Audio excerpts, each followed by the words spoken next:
कपिल जी, मैं आपको धन्यवाद देता हूं और ये फिल्म बनाने के लिए, ये वेब सीरीज बनाने के लिए बहुत बहुत धन्यवाद। कहां का सत्यमेव जयते, कहां का सत्यमेव जयते, कहां का सत्यमेव जयते। सुप्रीम कोर्ट के जजेस, हाई कोर्ट के जजेस जरूर इसको देखें और आत्मचिंतन करें कि भारत की न्याय प्रणाली कहां पहुंच गई है। भारत में टोटल 5 करोड़ केसेस तो वो हैं जो district court, high court, supreme court में है। इसका मतलब 5 करोड़ परिवार न्याय की आशा में बैठा हुआ है। ऑन एन एवरेज एक परिवार में 6 आदमी रख लीजिए, तो यानी 30 करोड़ लोग न्याय की आस लगाए बैठे हुए हैं। 30 करोड़ का मतलब एक अमेरिका, 30 करोड़ का मतलब 15 ऑस्ट्रेलिया, 30 करोड़ का मतलब 7 कनाडा, 30 करोड़ का मतलब 1.5 ब्राजील। इतने लोग भारत में न्याय की आस में बैठे हुए हैं। और ये 5 करोड़ केस तो वो हैं जो district court, high court, supreme court में है। इसके पैरेलल हमारे देश में एक और जुडिशियल सिस्टम है, उसको कहते हैं तहसीलदार, एसडीएम, एडीएम, डीएम, कमिश्नर, जहां पे चकबंदी के मुकदमे चलते हैं। वो इस 5 करोड़ में काउंटेड नहीं है। जो तहसीलदार के यहां मुकदमा होता है, एसडीएम के यहां मुकदमा होता है, एडीएम के यहां होता है, डीएम के यहां होता है, चकबंदी अधिकारी जिसको सीओ कहते हैं, डीडीसी कहते हैं, एसओसी कहते हैं, वो इसके पैरेलल में है और 5 करोड़ मुकदमे वहां पे भी चल रहे हैं। इसका मैं लाइव एग्जांपल देना चाहूंगा भारत की ब्लैक जस्टिस सिस्टम का। 1985 में जौनपुर में एक 10 बीघे जमीन का मुकदमा शुरू हुआ था। अभी वो सबसे नीचे पायदान पे है, जिसको कहते हैं चकबंदी अधिकारी। 1985 में मुकदमा शुरू हुआ, 2023 आ गया, लगभग 37 साल बीत चुके। 37 साल में यह नहीं तय हो पाया कि असली विल कौन सी है। 2 लोगों ने क्लेम किया, वो कह रहे हैं मुझे विल मिली है, वो कह रहे हैं मुझे विल मिली है। 37 साल में यह नहीं डिसाइड हो पाया असली विल किसकी है। अगर मान लीजिए आज डिसाइड हो जाए तो सीओ के बाद एसओसी, एसओसी के बाद डीडीसी, डीडीसी के बाद हाई कोर्ट, हाई कोर्ट के बाद सुप्रीम कोर्ट, यानी अभी 35 साल और लगेगा, 70 साल लगेगा। सेकंड जनरेशन मुकदमा लड़ रही है, ऑलरेडी सेकंड जनरेशन मुकदमा लड़ रही है और इसी स्पीड से काम हुआ तो मुझे लगता है थर्ड जनरेशन आके मुकदमा तब जाके सुप्रीम कोर्ट पहुंचेगा। दूसरा एग्जांपल, एक ग्लेरिंग एग्जांपल आपको देता हूं। 1971 के वॉर में पाकिस्तान में बम फेंकने वाले, पाकिस्तान के फौजियों के बहुत सारे बैंकर तोड़ने वाले एक कर्नल कबोत्रा है, पंचकुला में रहते हैं। दुश्मनों को उन्होंने दांत तोड़ दिए। आज 2000 से उनके मकान पे किसी ने कब्जा किया हुआ है। 2023 आ चुका है, 23 साल में वो अपने मकान को नहीं छुड़ा पाए। अभी मामला पंचकुला की डिस्ट्रिक्ट कोर्ट में है, उसके बाद चंडीगढ़ हाई कोर्ट जाएगा, फिर सुप्रीम कोर्ट जाएगा। तो 23 साल में वो सबसे नीचे पायदान पे है। वास्तविकता यह है, अंग्रेज चले गए, अंग्रेजी कानून यहीं छोड़ गए, अंग्रेजी व्यवस्था यहीं छोड़ गए। यह व्यवस्था भारत में न्याय देने के लिए नहीं बनी थी। यह जो न्यायिक जुडिशियल सिस्टम था भारत में जो बनाया गया, वो केवल और केवल भारत को लूटने बांटने के लिए बनाया गया था।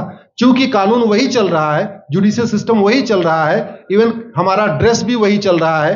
अंग्रेज काले कपड़े पहनते थे, हम भी काले कपड़े पहनते हैं। अंग्रेज जून के महीने में उनको गर्मी लगती थी तो 1 महीने छुट्टी करके इंग्लैंड चले जाते थे। आज भी हमारा हाई कोर्ट, सुप्रीम कोर्ट पूरे मई जून बंद रहता है। अंग्रेजों को क्रिसमस के टाइम में दिसंबर में छुट्टी मनाना जाना होता था, 1 महीने छुट्टी कर चले जाते थे।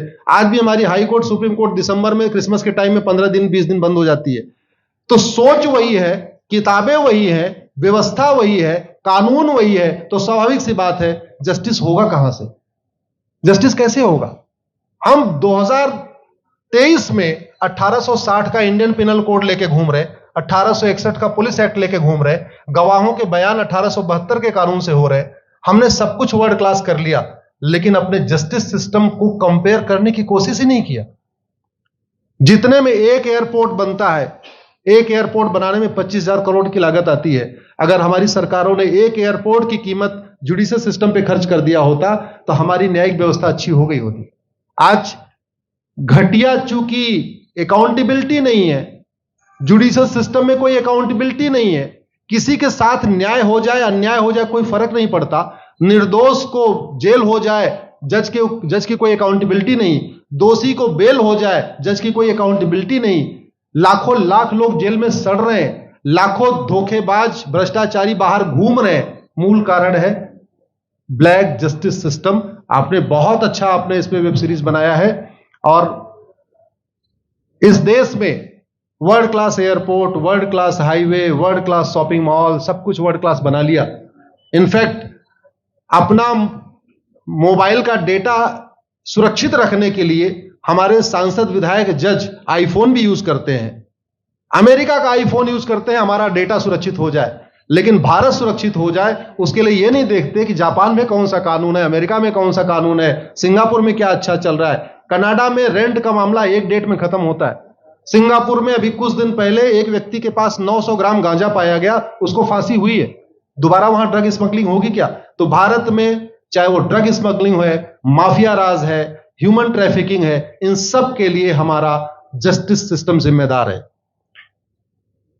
कोई भी अपराध होता है उसमें दो पक्ष होता है, एक पीड़ित, एक अपराध करने वाला। जो पीड़ित होता है वो चाहता है जल्दी उसको न्याय मिल जाए, अपराध करने वाला चाहता है मुकदमा लंबा चले। भारत का न्यायिक सिस्टम अपराध करने वाले के साथ खड़ा है। बलात्कारी चाहता है उसका मुकदमा 30 साल चले, और मुकदमा 30 साल चलता है। भू माफिया चाहता है कि गरीब की जमीन पे कब्जा कर ले, उसका मुकदमा 50 साल चले, और आज की डेट में मुकदमा 50 साल चल रहा है। इसका मतलब वर्तमान न्यायिक सिस्टम बलात्कारी के पक्ष में है, भू माफिया के पक्ष में है, ड्रग स्मगलर के पक्ष में है, ह्यूमन ट्रैफिकर के पक्ष में है, नक्सलियों के पक्ष में है, माओवादियों के पक्ष में है, जो लोग देश विरोधी काम कर रहे हैं उनके पक्ष में है। 40 साल 50 साल के बाद किसी व्यक्ति ने मिलावट करके लोगों का स्वास्थ्य खराब कर दिया, उसको 50 साल के बाद सजा हो रही है। इस बीच उसने कम से कम पता नहीं कितने लोगों का और भी कर दिया। तो ये जो जस्टिस सिस्टम होता है दवा की तरीके काम करता है। जैसे दवा अच्छी होती है बीमारी तुरंत ठीक हो जाती है, अगर दवा घटिया होती है तो बीमारी बढ़ जाती है। दवा खाने के बाद शरीर एज इट इज नहीं रहता, या तो बीमारी ठीक होती है या तो बीमारी बढ़ती है। अगर कोई आदमी एक गांव में किसी के साथ कुछ गलत कर दे, उसको 6 महीने के अंदर सजा हो जाए, साल भर के अंदर हो जाए, दूसरा अपराध वहां नहीं होगा। लेकिन अगर उस व्यक्ति को पनिशमेंट नहीं मिला तो स्वाभाविक सी बात है उसने उसको और मोटिवेट कर दिया। कहते नहीं ऐसे बुखार है, तुरंत 2 गोली खाइए बुखार ठीक हो गया, लेकिन अगर आपने दवा नहीं खाई या गलत दवा खा लिया तो टाइफाइड होगा या निमोनिया होगा। दुर्भाग्यवश ये हमारा जस्टिस सिस्टम यही कर रहा है। आज की डेट में जितनी समस्याएं हैं, चाहे वो घूसखोरी है, जमाखोरी है, मिलावटखोरी है, कालाबाजारी है, नशा तस्करी है, मानव तस्करी है, सोना तस्करी है, ड्रग स्मगलिंग है, या नक्सलवाद है, या माओवाद है, या कट्टरवाद है, जो भी समस्याएं हैं, उसका एक बहुत बड़ा कारण यह है कि हमारा जस्टिस सिस्टम उसको टैकल नहीं कर पा रहा है, उसको पकड़ नहीं पा रहा है, और इसीलिए भारत में अराजकता है। मैं तो इतने जानता हूं, ऐसी कोई बीमारी नहीं जिसकी कोई दवाई नहीं, ऐसी कोई समस्या नहीं जिसका कोई समाधान नहीं। हम हर चीज के लिए बाहर से चीजें खरीदते हैं, तो हम ये क्यों नहीं देख रहे हैं कि आखिर चाइना का जस्टिस सिस्टम कैसा है, सिंगापुर का कैसा है, कनाडा का कैसा है, फ्रांस का कैसा है, और अमेरिका का कैसा है। हम क्यों नहीं बेस्ट प्रैक्टिसेस उनकी अडॉप्ट कर लेते। दुनिया के कई देशों ने नार्को पॉलीग्राफ ब्रेन मैपिंग कानून बना दिया। मेरी बहन दीपिका नारायण बैठी हुई है, ये लगातार